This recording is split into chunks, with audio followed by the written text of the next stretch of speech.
አሰብ የማን ናት? የኢትዮጵያ የባህር በር ጥያቄ።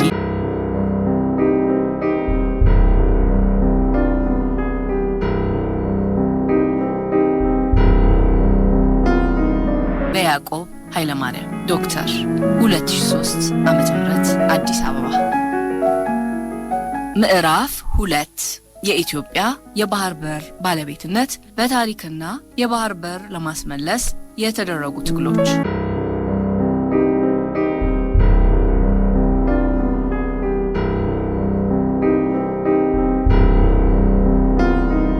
የኢትዮጵያ የባህር በር ይዞታ በታሪክ።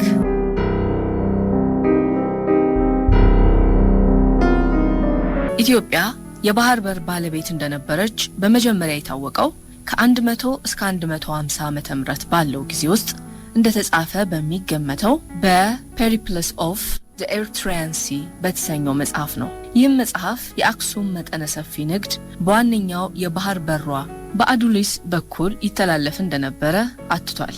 ቀጥሎም ኮስሞስ የተባለ ሰው በጻፈው ክርስቲያን ፎቶግራፊ በሚለው መጽሐፉ አዱሊስን መጎብኘቱንና በጊዜው የነበረው ንጉሠ ነገሥት አጼ ካሌብ እንደነበረ፣ አጼ ካሌብም እጅግ የዳበረ የባህር በር እንደነበረውና ቀይ ባህርን ተሻግሮ የመንን፣ ደቡብ አረቢያን ይቆጣጠር እንደነበረ ጽፏል። የአክሱም መዳከምና የዛጉዌ ስርወ መንግስት ስልጣን ላይ መውጣት ኢትዮጵያን የባህር በር አላሳጣትም ነበረ።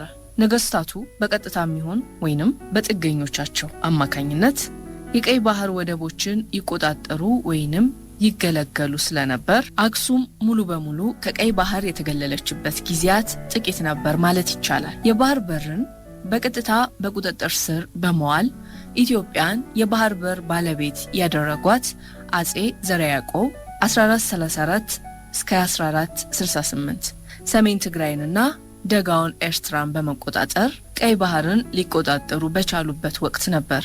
ከዚያም በኋላ ቱርኮች ምጽዋን ከመያዛቸው ቀደም ብሎ ጥንታዊት ኢትዮጵያ በቀይ ባህር ዳርቻ ላይናታቹ የባህር በሮች እንደነበሯት የታሪክ ጸሐፍት ያረጋግጣሉ። እነዚህ ወደቦችም አዱሊስ፣ ገንበዛን፣ ዘይላና ምጽዋ ይባሉ ነበር። የዘይላ ወደብም ዋነኛው የይፋቶች ሱልጣን መኖሪያ እንደነበርና ሱልጣኖች ደግሞ የኢትዮጵያ ነገስታት ጥገኛ በመሆናቸው ኢትዮጵያ በተዘዋዋሪ የባህር በር ባለቤት እንደነበረች ተዘግቧል። በዚህ ወቅት ማዕከላዊ መንግስት በመዳከም ላይ ሆኖ ዘመነ መሳፍንት እያቆጠቆጠ በነበረበት ጊዜ ነበር። ለመጀመሪያ ጊዜ ቱርኮች በ1557 ዓ.ም ምጽዋን ከጥቂት ጊዜ በኋላም የባህረ ነጋሽ ግዛት ዋና ከተማ ደባሯን መያዝ ችለው ነበር። ሆኖም በቱርኮች አማካኝነት ግብጾች ምጽዋንና አርኪኮን በመቆጣጠራቸው ቱርኮች ምጽዋን ግዛታችን ነው በማለት ይዞታቸውን አጸኑ። ቱርክ ምጽዋን የያዘችው ሶስት ኃያላን መንግስታት እንግሊዝ፣ ፈረንሳይና ጣሊያን አፍሪካን ለመቀራመት ትግል በሚያደርጉበት ጊዜ ፈረንሳይ ከምዕራብ አፍሪካ እስከ ምስራቅ ቀይ ባህር ኩታገጠም የሆነ ቅኝ ግዛት ለመያዝ ስትጥር፣ እንግሊዝ ደግሞ በበኩሏ ከሰሜን አፍሪካ ከግብጽ ወይንም ከሱዳን እስከ ደቡብ አፍሪካ ኩታገጠም ግዛት ለማድረግ በምትንቀሳቀስበት ጊዜ ነበር። እንግሊዝ ከፈረንሳይ ጋር በነበራት ፉክክር ኢጣሊያን የራሷን መሳሪያና ደጋፊ ለማድረግ አቅዳ ከአሰብ እስከ ምጽዋ ያለውን የባህር በር ጠረፍ ጣሊያን እንድትይዝ ሁለቱ ሀገሮች ተስማሙ። በዚህ ጊዜ ጣሊያን ኃያሏ ታላቋ ብሪታንያ ከጎኗ ከማሰለፍም በላይ ከብሪታንያ ድጋፍና እርዳታ ስላልተለያት ያለምንም መከላከያ ትገኝ ወደ ነበረች ምጽዋ በኮሎኔል ሳሌታ የሚመራው 802 የጣሊያን ጦር አዝምታ ፌብሩዋሪ 1885 ዓ.ም ያለምንም ደም መፍሰስ ምጽዋን በቁጥጥሯ ስር አደረገች። ሩባቲኖ ኩባንያ አሰብን በገንዘብ ከገዛው ከ10 ዓመታት በኋላ ነበር ጣሊያኖች ምጽዋን በቁጥጥራቸው ስር ያደረጉት። በምጽዋና በአካባቢዋ ይዞታቸውን ካጠናከሩ በኋላ ጣሊያኖች ግዛታቸው በአዋጅ የአሰብ የኢጣሊያ ቅኝ ግዛት የሚል ስያሜ ቀርቶ በቀይ ባህር የኢጣሊያ የቅኝ ግዛቶች የሚል አዲስ ስያሜ ከሰጧቸው በኋላ ሁለቱንም የአሰብና የምጽዋ ግዛቶቻቸው በማጠቃለል በ1890 ዓ.ም ኤርትራ የሚል ስም ሰጥተው ቅኝ ግዛት መሰረቱ። ምጽዋ ለ300 ዓመታት በቱርኮች እጅ በነበረችበት ጊዜም ይሁን ከቱርኮች በኋላ ግብጾች ተረክበዋት በሚያስተዳድሩበት ጊዜያት ሁሉ የኢትዮጵያ ነገስታት በምጽዋ ወደብ ላይ አለከልካይ በወደቡ ይጠቀሙ ነበር። በዘመነ መሳፍንት ጊዜ ማዕከላዊ መንግስት ከመዳከሙ ቀደም ብሎ በአጼ ፋሲል ሞትና 1667 በአጼ በካፋ መንግስት መሃል ለ65 ዓመታት የኢትዮጵያ የባህር ጠረፍ ይዞታ እየተዳከመ ቢሄድም በአጼ በካፋ ከ1721 እስከ 1730 በአጼ ኢያሱ ከ1730 እስከ 55 በአጼ ኢያስ ከ1755 እስከ 1769 ዘመነ መንግስታት ኢትዮጵያ በቀይ ባህር ጠረፍ የተጠናከረ ይዞታ እንደነበራት ታሪክ ይገልጻል። ፕሮፌሰር ሪቻርድ ፓንክረስትም በታሪክ የምትታወቀው ኢትዮጵያ ከቀይ ባህርና ከኤደን ገልፍ ጋር ትዋሰን እንደነበረ ሲያረጋግጡ ይህም ኢትዮጵያ የባህር በር ባለቤት እንደነበረች አንድ ሌላ ማስረጃ ነው። አንድ የአፋር ተወላጅ የታሪክ ጸሐፊ ስለ አፋር ህዝብ ታሪክ ሲጽፍ በ16ኛው ምዕተ ዓመት አካባቢ ኢትዮጵያ በቀይ ባህር ዙሪያ የበላይነቱን ይዛ እንደነበረና ሰፊም ይዞታ እንደነበራት የአንድ በአረብኛ የተጻፈ ካርታ ያረጋግጣል ብለዋል። ጸሐፊው ካርታውን ሲጠቅሱ ካርታ ቁጥር 34 በአረብኛ የተጻፈ ካርታ ነው። በዚህ ካርታ ላይ ኢትዮጵያ ተብሎ የተሰየመው ግዛት በቀይ ባህር ዙሪያ ያሉትን የቤጃ ህዝቦች ምድር፣ የሀበብና የበለው ህዝቦችን ምድር እንዲሁም በአፋር ግዛት ከዳህላክ ደሴቶች እስከ ዘይላ ድረስ ያለውና ከዚያም ያለው የሶማሌን ግዛት ያጠቃልላል ሲሉ ጽፈዋል። ፕሮፌሰር መስፍን ወልደ ማርያም ኮንቲሮ ሲኒና የተሰኙ ጣሊያናውያንን ካመረር የተባለ ፈረንሳዊ ጸሐፊና ሌሎችም የውጭ አገር ጸሐፍትንና አገር ጎብኚዎችን በዋቢነት ለመጥቀስ የጥንታዊት ኢትዮጵያ የምስራቅ ወሰን ቀይ ባህር እንደነበረ ማረጋገጣቸውን አስምረውበታል። ፕሮፌሰር መስፍን ወደ አገር ምንጮች በመመለስ በምሳሌነት የአጼ አምደ ጽዮን ከ1312 እስከ 1392 የአጼ ገላውዲዮስ ከ1532 እስከ 1551 የአጼ ሰርጸ ድንግል ከ1555 እስከ 1587 እና ሌሎችም ዜና መዋዕሎችን በማመላከት የኢትዮጵያ የምስራቁ ወሰን ቀይ ባህር እንደነበር ገልጸዋል።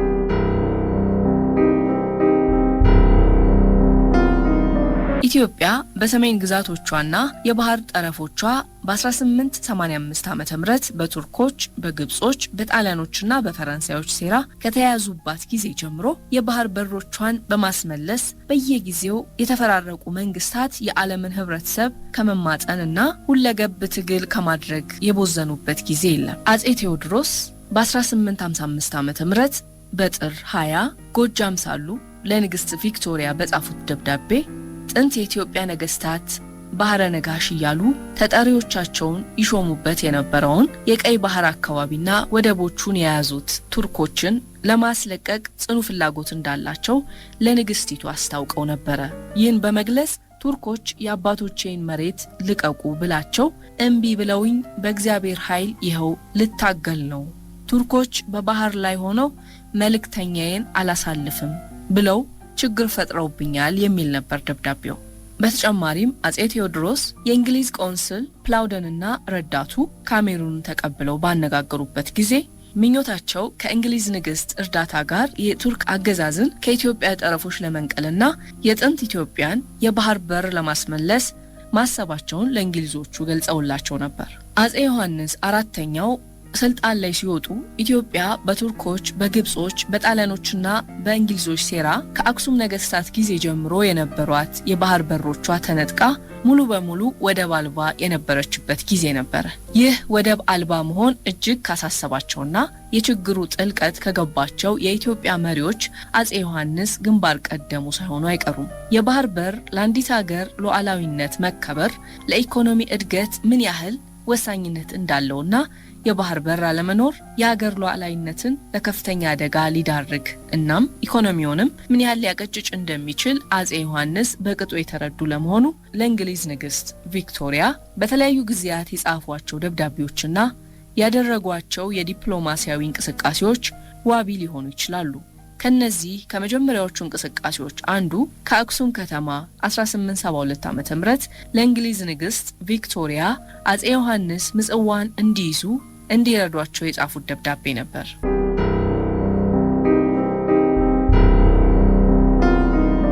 የምጽዋን በር እኔን ደስ ይበለው ብለው እንደከፈቱልኝ ኢየሱስ ክርስቶስ የማያልፈውን የመንግስተ ሰማያት በር ከፍቶ ደስ ያሰኝልኝ።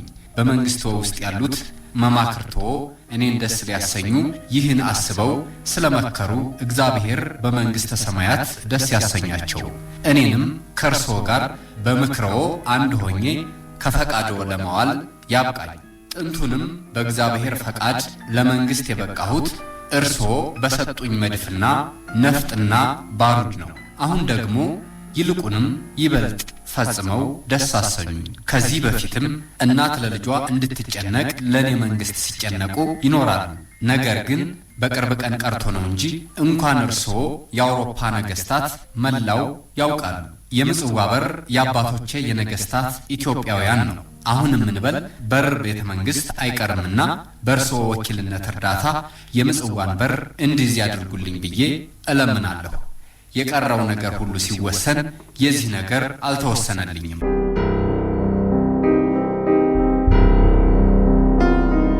ቀደም ሲል አጼ ዮሐንስ መቀሌ ላይ ሆነው ጥቅምት 27 ቀን 1870 ዓ.ም ለፈረንሳይ ፕሬዝዳንት በጻፉት ደብዳቤ ጎርዳን ፓሻ የተባለ ሰው ተልኮባቸው ከቱርኮች ጋር እንዲያስታርቃቸው ቢጠየቁ ከቱርኮች ጋር ሊቃረኑ የሚችሉት ቱርኮች የያዙትን የኢትዮጵያ መሬት በሙሉ ለቀው ሲወጡና ድንበር ሲካለሉ ብቻ መሆኑን አስታወቁ። አጼ ዮሐንስ ዋና ዓላማቸው ምጽዋንና አካባቢውን ይዘውባቸው የነበሩትን ቱርኮችና ወኪሎቻቸውን ግብጾችን ከአካባቢው ማባረር እንደነበረ ሆኖ የህይወት ስምምነት ህይወት ትሪቲ የተባለ ውል ከታተመበት ቀን ጀምሮ ከምጽዋ ወደ ሀበሻ የሚገባ ከሀበሻ የሚወጣ ዕቃ ሁሉ የጦር መሳሪያ፣ ነፍጥና መድፍ ጥይትም ቢሆን በእንግሊዝ ውክልና በነፃ እንዲወጣና እንዲገባ በፈቃዱና ቦጎስ የተባለው ግዛታቸው የዛሬው ሐማሴን ስለተመለሰላቸው ለጊዜውም ቢሆን አጼ ዮሐንስ ውሉን ተቀብለው ፈረሙ። በመጀመሪያ እንግሊዞች ወደቡ ለኢትዮጵያ እንዲመለስ በመሰረተ ሐሳቡ ቢስማሙ የግብጽን መንግስት ላለማስቀየም ሲሉ ኢትዮጵያ ወደቡን በነፃ እንድትጠቀም አሳሰቡ። የህይወት ውል በሚደነግገው መሰረትም የግብጽ ጦር ካርቱም ውስጥ ተከቦ ለእልቂት ሊዳረግ ሲል እንግሊዞች አጼ ዮሐንስ እንዲያስለቅቋቸውና በለውጡም ምጽዋን ከቱርኮችና ከግብጾች አስለቅቀው እንደሚሰጧቸው ቃል ገብተውላቸው ነበር።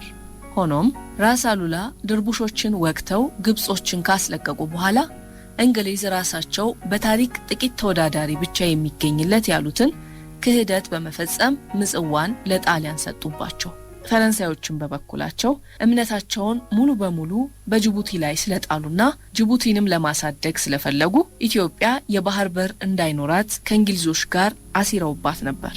በዚህ ጊዜ ቱርክን ተክታ የነበረችው ግብጽ በደረሰባት የኢኮኖሚ ውድቀት ምክንያት ተዳክማ በእንግሊዞች ጫና ስር ስለነበረች እንግሊዞች ከዲፍ ተውፊቅን በመጫን ምጽዋ ወይንም ዙላ ለኢትዮጵያ መመለስ በቻሉ ነበር። ሆኖም የህይወት ውል ዓላማው ምጽዋና አካባቢው ለጣሊያኖች አሳልፎ ለመስጠት የተጠነሰሰና ኢትዮጵያን ከአካባቢው ለማግለል የታቀደ ሴራ ስለነበረ እንግሊዞች ውሉን ለመጣስ አላመነቱም።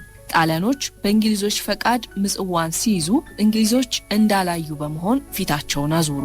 ቀደም ሲል እንደተገለጸውም እንደ ዶክተር ቶልዳ አባባል ጣሊያን ተዝናንታ ነበር የገባችው።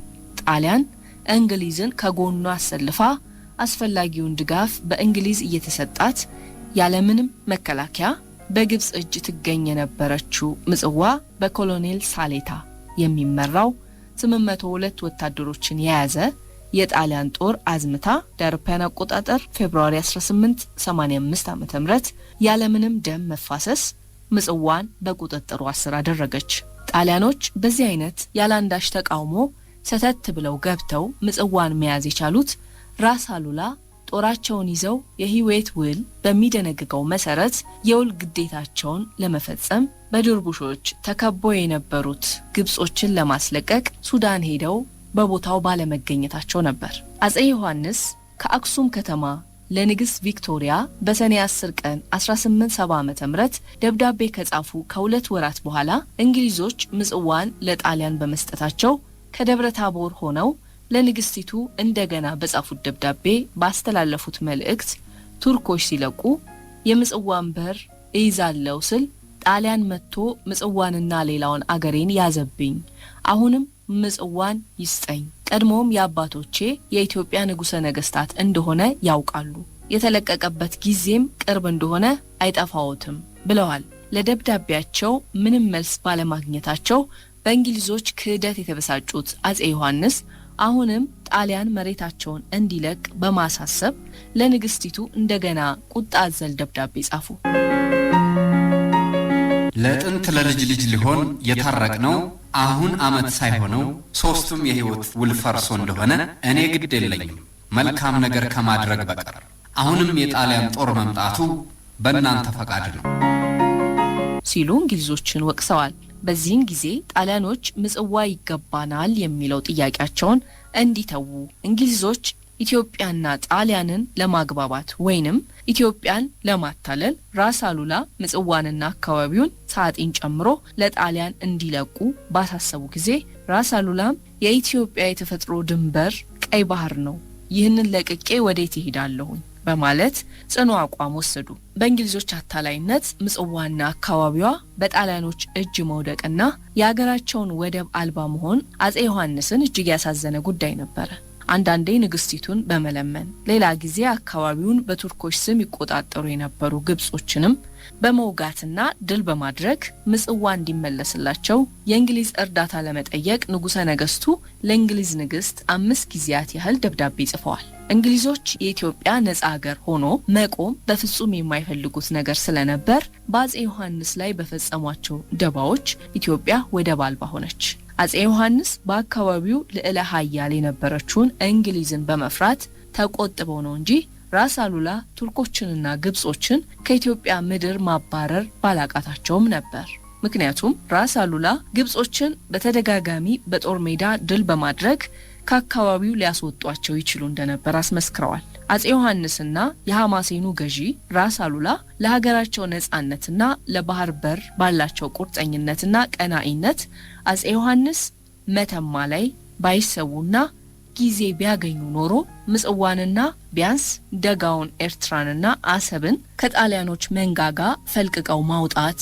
ባልገደዳቸውም ነበር አጼ ዮሐንስ ያለ ባህር በር ቤተ መንግስት አይቀናም ሲሉ ያለ ባህር በር የአንድ ሀገር ሉዓላዊነት አደጋ ላይ ሊወድቅ እንደሚችል መግለጻቸው መሆኑን መረዳት ይቻላል